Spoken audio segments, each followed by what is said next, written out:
Jancet di Gunung Jawa Barat. Bagaimana ini bisa terjadi? Dan yuk, mari kita simak pendakian dari salah satu pendaki yang ada di Jawa Barat. Jangan lupa untuk di-subscribe, like, dan di komen ya, untuk menambah berkembang lagi pada channel ini. Bagaimana kisah awalnya? Oke, di sini itu bernama Hilyatus Swada, sekitar berusia 30 tahun, yang melakukan pendakian gunung di salah satu Jawa Barat pada tahun 2019, terjadi sebelum COVID melanda di dunia gitu ya. Nah, bagaimana ini bisa terjadi gitu ya? Nah, sebenarnya kalau nama gunungnya apa itu tidak disebutkan secara langsung sama Hilya gitu ya. Memang untuk menjaga nama baik dari gunung tersebut dan juga menjaga nama baik dari korbannya tersebut kayak gitu ya. Nah, ini terjadi di tahun 2019 yang tadi saya aku sampaikan. Nah, bagaimana cerita awalnya? Nah, sebenarnya di awal itu Hilya melakukan pendakian seperti biasa ketika pendakian ketika lagi suasana ini lagi libur sekolah gitu, atau libur kerja. Nah, libur sekolah, karena memang Hilya ini masih di tahap kuliah ya, memang lagi untuk melakukan kayak yuk kita mau kemana nih untuk liburan gitu ya. Akhirnya tercetuslah untuk ke salah satu gunung yang ada di Jawa Barat tersebut gitu ya. Hilya bersama 5 orang temannya, 4 laki-laki dan 1 Hilya yang perempuan. Ya biasalah namanya geng, pasti ada salah temannya yang bisa dikatakan gabung dengan laki-laki atau tomboy lah ya kita sebutnya kayak gitu. Nah, lalu ketika itu ya awal-awal mah masih di pos 1 masih terbilang cukup normal, tidak terjadi apa-apa gitu lah ya. Tidak terjadi apa-apa, masih terbilang aman-aman aja gitu loh.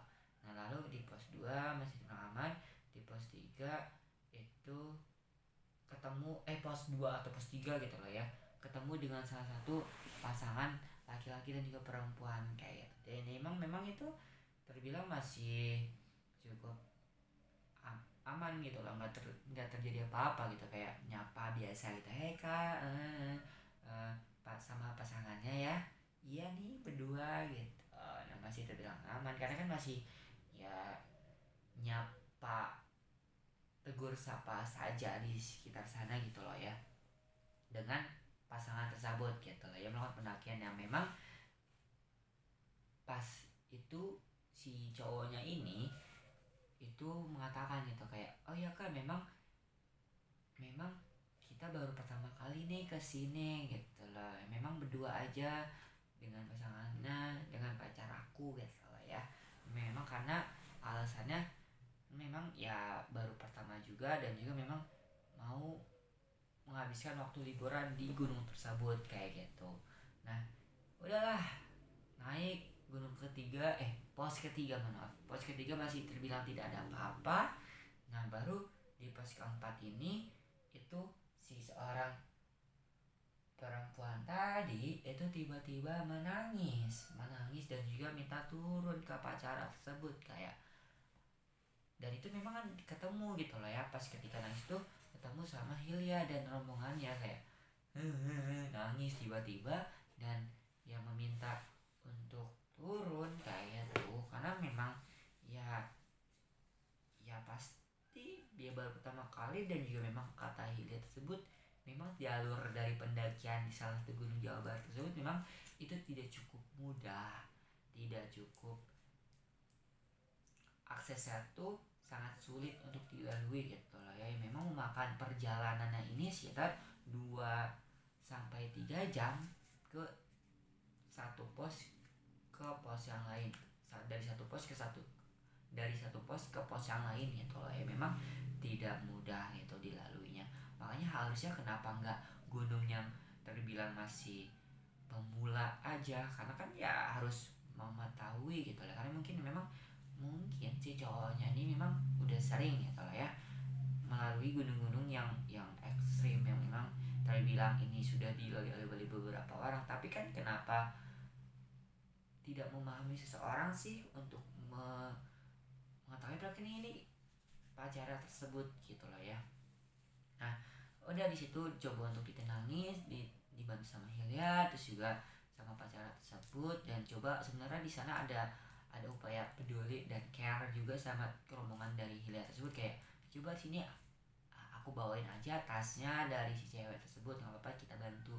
Tapi di sini pacara tersebut bilang udah nggak usah, bisa kok kita di sini, nggak usah dibantu gitu katanya. Jadi kayak ya udah wes lah, akhirnya naiklah ke pos 5 dan ketemu lagi di pos 6 kayak gitu. Nah di pos 6 ini ya seperti biasa masang tenda, terus juga masang ya hal-hal lain gitu lah ya. Nah di situ masih belum ketemu dengan dua pasangan tersebut gitu lah ya, karena lebih awal mungkin karena memang tadi di pos 4 karena memang nangis, dan juga katanya teh ada suara-suara tadi yang entah dari makhluk halus atau bagaimana gitu kan ya. Memang terlihat dia lemas juga sih pasangan perempuan tersebut yang tadi nangis gitu loh ya.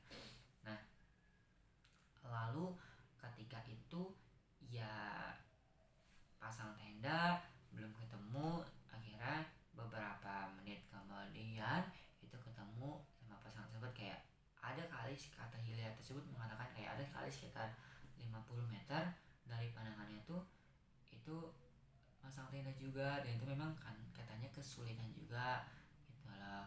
Akhirnya cobalah dihampiri atau disampari oleh Hilya gitu, kayak kak coba sini aku bantu untuk pasang tenda. Akhirnya dibantulah dengan pasang tenda tersebut oleh Hilya dan beberapa teman yang ada di rombongan tersebut kayak gitu. Nah akhirnya ketika itu ya dibantulah, akhirnya terpasang dengan baik. Terus ya seperti biasa foto-foto dan menikmati suasana dari yang ada di sekitar gunung tersebut kayak itu. Nah beberapa kemudian menjalani sesuai dengan apa yang ada di normal, ngopi, terus juga bercengkrama, ngobrol, ngerokok, dan hal-hal lain yang dilakukan di gunung, melakukan aktivitas di gunung gitu lah ya.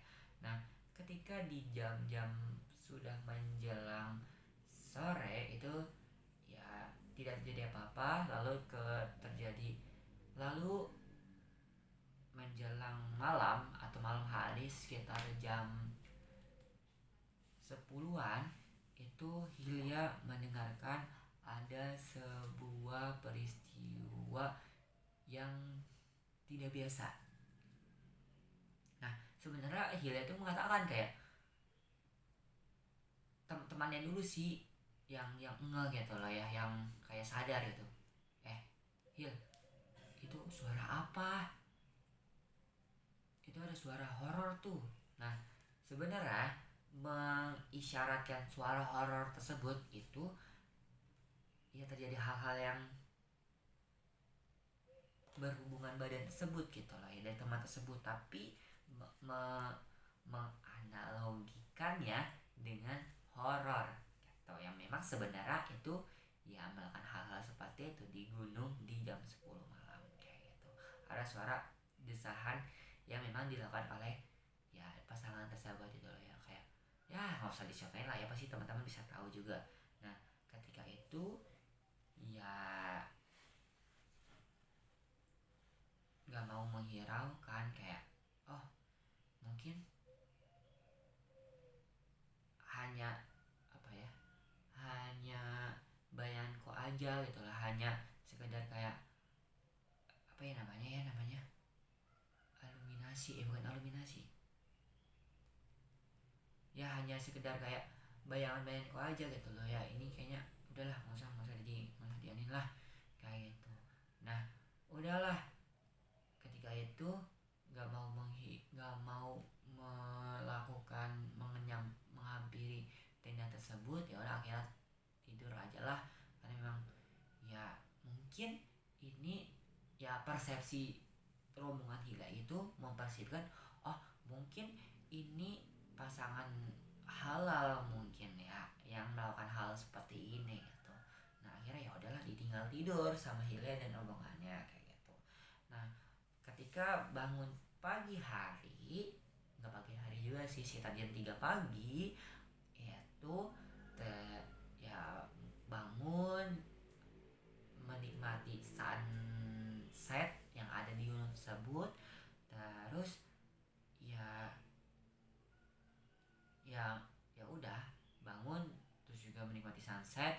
Terus ketika jam 4, jam 5, jam 6 itu kok ya turun ke untuk melakukan foto-foto dan menikmati sunset tersebut yang ada di gunung. Terus kayak kok pasangan ini, terus juga sambil masak gitu ya, kok kedua pasangan tadi yang kita temui kok nggak ada ya. Maksudnya tuh kayak nggak muncul tanda-tanda kan, karena di sana tuh katanya hanya beberapa rombongan aja ya, sekitar ada 5-7 rombongan aja yang di sana, termasuk dikit dong, karena kan biasanya kalau dulu kan lebih dari sana gitu ya. Tapi kalau termasuk 5-7 kan masuk hal yang dikit lah ya di gunung tersebut yang memang cukup luas gitu. Nah kok nggak ada gitu kan, kayak gitu, masih terheran-heran gitu lah ya. Nah ketika jam 7 sampai jam 10 cobalah, kan tadi habis masak gitu, kayak jam-jam tersebut gitu, jam-jam pagi hari, cobalah untuk ya sebenarnya Hilya sendiri sih yang mengatakan kayak coba yuk kita, dan memang ketika pagi hari tersebut kayak terlihat gitu lah ya, ada seseorang yang memang lagi tidur di dalam tenda gitu lah ya. Nah mungkin persepsinya Hilya dan teman-teman itu kayak, oh mungkin mereka capek nih habis melakukan hal-hal seperti itu gitu kali ya. Nah ketika itu ya udahlah, akhirnya dihiraukan.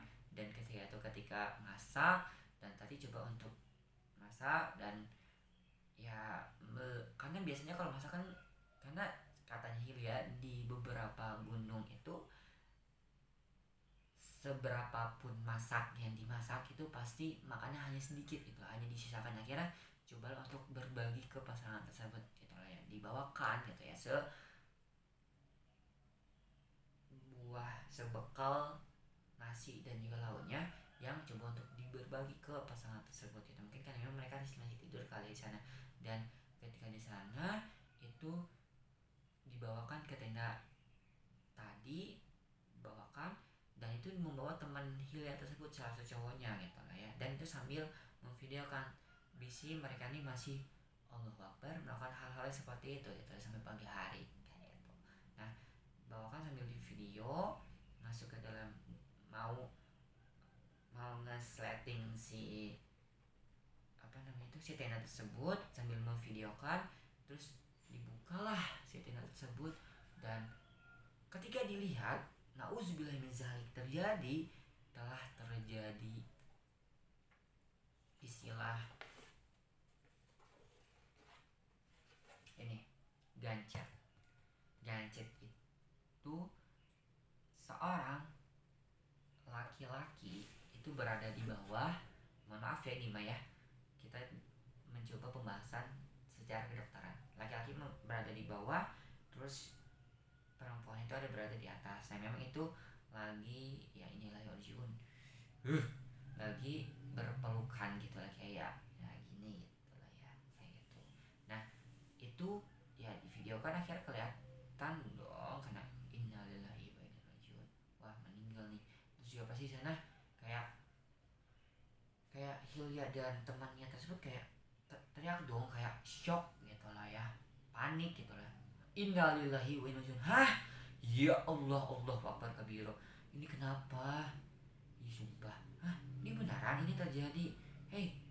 Dan tanpa bayangan, ini tubuhnya ini kaku, bengkak, berubah warna keunguan dari tubuhnya.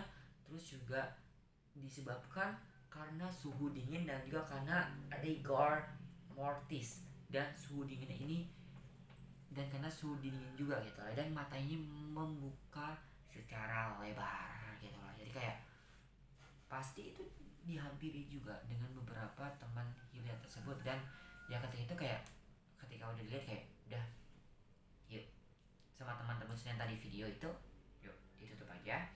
Dan ya ketika teman itu dihampiri kayak ya nggak akhirnya beberapa orang tadi yang menghampiri tersebut nggak tahu gitu lah, hanya kayak kayak sekedar tahu aja gitu lah ya, sekedar tahu ya memang udah yuk dibawa ke rumah sakit gitu lah ya, dan kayak ditutup dan hanya menginfokan kepada beberapa pendaki yang lain mengatakan bahwasanya oh ini korban meninggal dunia karena udara dingin atau hipotermia gitu lah ya.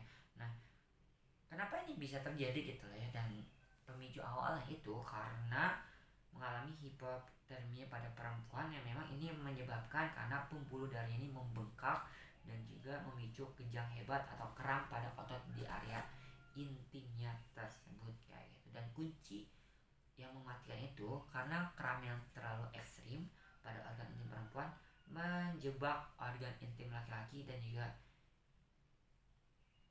organ intim laki-laki hingga tidak bisa untuk dilepaskan kayak itu. Dan kematian tersebut itu karena kombinasi hipotermia yang sangat parah dan pembuluh darah yang yang pecah dan ketidakmampuan berpisah atau gancet menyebabkan kematian. Suhu dingin juga mempercepat proses pembekuan dan pengerasan tubuh yang terjadi yang tadi karena keunguan kehitaman gitu lah ya.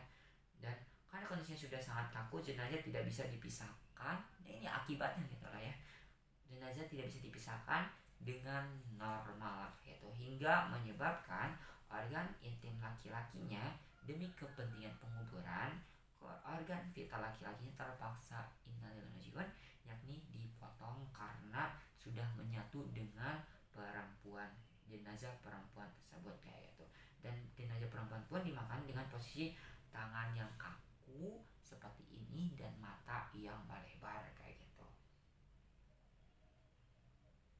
Dan ini mengerikan sekali terjadi detik-detik terakhir tersebut dilakukan oleh kedua pasangan tersebut gitu. Dan ternyata ketika melakukan penyidikan dengan beberapa kepolisian dan setelah itu dibawa ke polisi lah ya, dibawa ke rumah sakit dan sudah ada pengawasan, ada polisi juga. Dan ketika itu memang dipanggil dari porter lah ya istilahnya penggunaan tuh, porter yang memang ini coba untuk diberitahukan, diinformasikan. Akhirnya dibawa ke rumah sakit dan ada polisi juga di sana turun.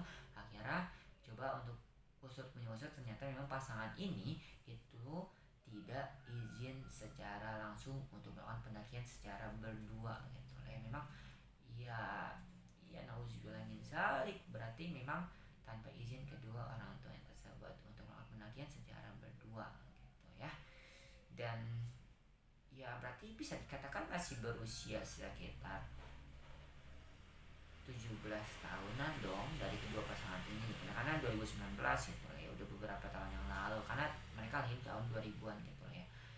Oke, semoga ini menjadi pengingat kita untuk tahu adab, tahu etika ketika melakukan pendakian yang berada di gunung, dan ya tahu adat istiadat dan ya yang ada di sana lah gitu lah ya, apa yang harus dilakukan, apa yang harus dilalui, dan tahu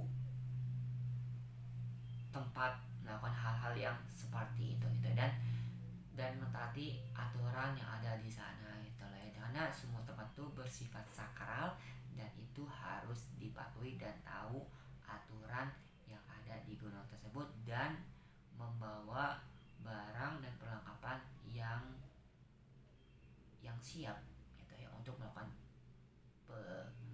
pendakian yang ada di gunung gitu ya. Dan inilah tahu tempat di mana kita harus melakukan hal seperti itu gitu ya. Dan juga ya kalau misalkan tadi perempuan ini di pos 4 tadi udah nangis, harusnya gak usah dong untuk melakukan pendakian yang ya termasuk yang berat gitu lah ya, yang ringan-ringan aja lah gitu lah ya, dan tahu memahami pasangan kita gitu lah ya. Semoga bisa menimba hikmah banyak mana pada gaji, dan kalau sekali ini lupa di subscribe, like, dan di komen. Wassalamualaikum warahmatullahi wabarakatuh. See you next video teman-teman.